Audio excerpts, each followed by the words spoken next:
spill, Catherine. People want to hear everything. I need to know which building is which at some point because I still can't identify. There's a map in the book, so hopefully that will help you. You need that map. But you're always looking at those buildings. Tell me which is which. Now you have a good map. Now I'll know. Which one should we start with?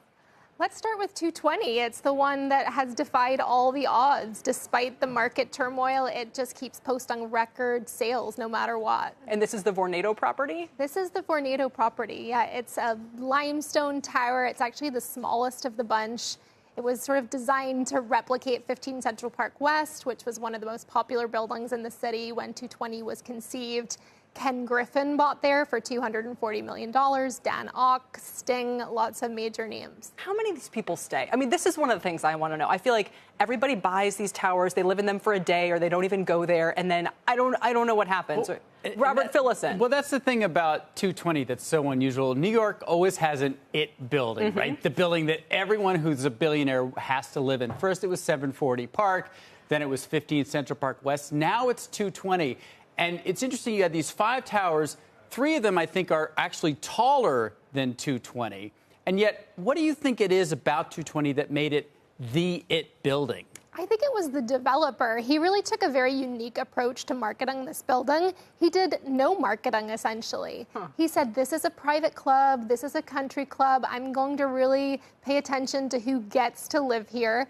And it had that velvet rope effect. And he didn't want foreign buyers. He really didn't want the Russians. He didn't want the Russians. Because that seems to be who propped up this market for the past 10, 15 years. That was the temptation, right, as you talk about it. Exactly, but then the building gets the reputation of being empty and dark and hit a tear, and he really wanted it to be wealthy Americans and be very exclusive. Wow, who vets the buyers? Well, and at my understanding, I think you have this book that he vetted them. He had to meet. You had to meet with Steve Ross, and he had to okay you. And it was really interesting. All you talk about the foreign buyers. I mean, these buildings are really visual representations of foreign money. It was foreign money that built them, as you talk about in the book, and it was foreign money that bought them.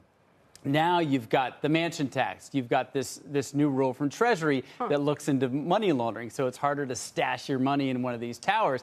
And you've got, foreign money just isn't coming to the U.S. anymore. Plus, we have higher interest rates. Right. So what do you think is going to happen to the prices at which many of these foreign buyers bought versus what they can sell for today? We're already seeing it. I mean, so much of this trend was completely predicated on the notion that these foreign buyers would keep coming and that the supply of them was endless. And, tons of Chinese buyers, Russian buyers, Middle Eastern buyers at the early buildings on this corridor. And now we're seeing them sell at significant losses, sometimes 30 up to 40%. What's happening to the developers? They are in different positions depending on when they started in the cycle. So the developers who came in early and debuted in 2011, 2012 maybe got out a little bit intact, whereas the people who started later in the cycle are left holding the bag. I mean, 111 West 57th Street, the most recent of the buildings, as of October of last year, they said it still wasn't 50% sold. I remember when Bill Ackman bought the top of 157 for $100 million, he told me, and I'm sure he told you, I'm going to sell it for $500 million in 5 years. What do you think, based on the other sale comps in that building, that $100 million property is worth today? Oh, gosh, don't put me on the spot. But he totally changed his plan. Not 500, though, right? No, not 500. He totally changed his plan, though. When he bought that, he completely outfitted it for a foreign buyer. Like, he put in an indoor swimming pool. He put in a retractable window that opens onto Central Park.